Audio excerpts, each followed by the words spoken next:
dan tema kita kali ini adalah keunggulan dan keterbatasan antar ruang serta pengaruh interaksi antar ruang terhadap kegiatan ekonomi, sosial, budaya di Indonesia dan ASEAN. Nah, kali ini kita akan pelajari tentang keunggulan dan keterbatasan antar ruang dalam hal permintaan dan juga penawaran. Nah, keunggulan atau keterbatasan, setiap daerah itu memiliki keunggulan dan keterbatasan masing-masing. Wilayah A memiliki keunggulan di satu produk, wilayah B memiliki keunggulan di satu produk, sehingga wilayah A dan wilayah B saling membutuhkan untuk memenuhi kebutuhan masyarakat yang ada di entah di wilayah A ataupun wilayah B. Itu keunggulan dan keterbatasan dalam suatu wilayah. Nah, kita juga akan mempelajari tentang permintaan. Apa itu permintaan? Permintaan adalah keinginan yang disertai dengan tindakan atau kemampuan untuk memiliki suatu barang dalam tingkat harga dan waktu tertentu. Kemudian, kalau penawaran itu sendiri adalah jumlah barang dan jasa yang ditawarkan dari produsen kepada konsumen guna untuk memenuhi kebutuhan hidup konsumen.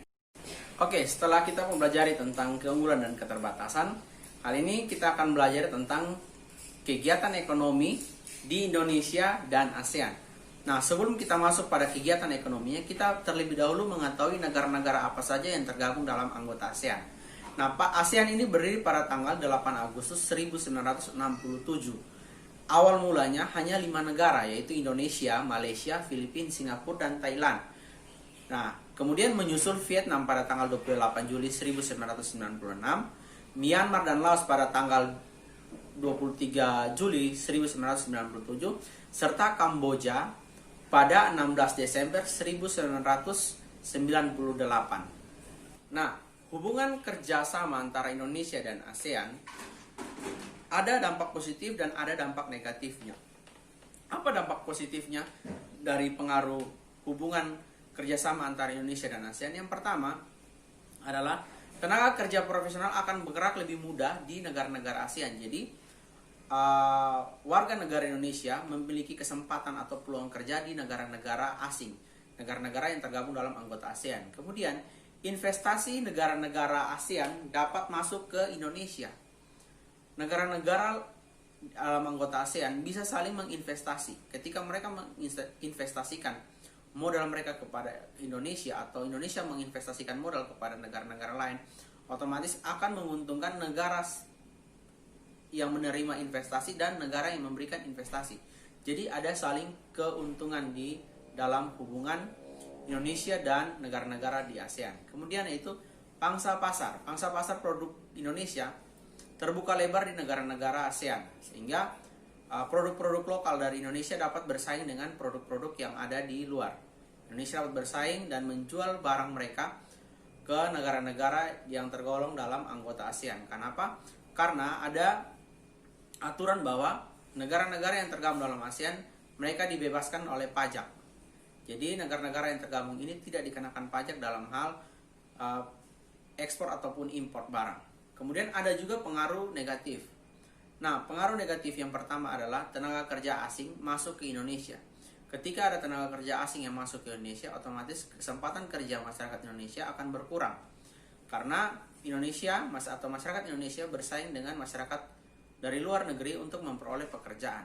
Kemudian yang berikut adalah keterbukaan kemungkinan eksploitasi sumber daya alam. Nah, ketika ada investasi, otomatis negara-negara lain memiliki hak atau memiliki kemampuan untuk mengeksploitasi alam yang ada di Indonesia, sehingga akan terjadi eksploitasi yang berlebihan dan mengakibatkan kerusakan alam di Indonesia. Kemudian, serbuan barang-barang impor mematikan produk lokal. Nah, dampak negatif ini juga berdampak pada produk-produk lokal. Dikhawatirkan bahwa produk-produk lokal tidak mampu bersaing dengan baik dengan produk-produk dari luar, sehingga ini membawa dampak negatif terhadap Indonesia. Oke, lanjut. Adapun kegiatan sosial Indonesia dan ASEAN. Kegiatan sosial ada dampak positif dan ada dampak negatif. Pertama, untuk dampak positif, tercipta solidaritas antara negara ASEAN. Nah, solidaritas di sini contohnya, misalnya ada salah satu negara dalam anggota ASEAN yang mengalami musibah atau bencana alam, negara-negara anggota ASEAN yang lain akan bersolidaritas atau memberikan sumbangan atau bantuan kepada negara yang mengalami musibah atau bencana alam. Kemudian, terdapat isu-isu kebijakan yang terkait usaha ketercapaian kesejahteraan masyarakat. Nah, dalam kegiatan sosial ini, mereka akan membahas bagaimana upaya-upaya atau isu-isu yang harus dibangun untuk mensejahterakan masyarakat yang ada di suatu negara. Sehingga ini dampak positif bagi negara-negara yang tergabung dalam anggota ASEAN. Kemudian, ada juga dampak negatif. Yang pertama, penanaman modal jangan sampai bertentangan dengan kehidupan sosial. Nah, jangan sampai penanaman modal yang dilakukan oleh negara-negara anggota ASEAN bertentangan dengan kehidupan sosial di suatu wilayah di dalam negara kita Indonesia. Kemudian, dapat muncul sikap negatif seperti konsumerisme dan hedonisme. Nah, sikap-sikap ini akan berdampak bagi masyarakat Indonesia. Kenapa? Masyarakat Indonesia lebih kepada mengkonsumsi barang secara berlebihan. Karena sekarang ini kan banyak negara-negara anggota ASEAN yang mengimpor barang masuk ke Indonesia, sehingga barang-barang ini menjadi serbuan dari masyarakat Indonesia, sehingga timbullah sifat konsumerisme dan hedonisme. Oke, berikut kegiatan budaya Indonesia dan ASEAN. Nah, ada pengaruh positif dan negatifnya. Apa pengaruh positifnya? Yang pertama, kekayaan antar budaya ASEAN ditampilkan dalam berbagai kegiatan. Nah, adapun kegiatan-kegiatan yang dilakukan oleh negara-negara ASEAN akan menampilkan pertunjukan atau budaya-budaya dari setiap negara anggota ASEAN. Yang berikut adalah kekayaan budaya negara-negara ASEAN diketahui oleh warga dunia, karena ada penampilan-penampilan yang ditunjukkan oleh kesenian-kesenian atau tari-tarian yang dilakukan oleh setiap negara-negara akan dipertontonkan dan dipertunjukkan kepada warga dunia, sehingga budaya kita secara tidak langsung dikenal oleh warga negara asing. Kemudian ada pun dampak negatif. Dampak negatif yang pertama adalah dikhawatirkan budaya asli Indonesia tersingkir. Nah, budaya asli Indonesia ini dikhawatirkan tersingkir karena mengikuti tren atau mengikuti budaya-budaya asing.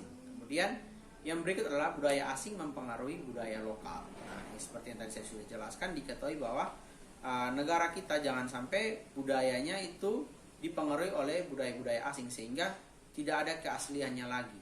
Kemudian dikhawatirkan budaya asli Indonesia keluar dan berubah dari aslinya. Dikhawatirkan budaya kita ini keluar dari aslinya. Mungkin dari sistem cara berpakaian yang berubah karena dipengaruhi oleh warga negara asing yang menonton pertunjukan-pertunjukan itu, sehingga mereka berdampak kepada perubahan pakaian yang dipakai, kemudian bentuk pakaian yang dipakai yang seharusnya sesuai dengan budaya kita, namun tersingkir karena demi untuk kesenangan warga negara asing. Oke, sekian pertemuan kita kali ini. Kita akan bertemu dalam pertemuan-pertemuan berikut dan akan membahas tentang materi-materi ekonomi. Sampai jumpa dan tetap semangat untuk belajar.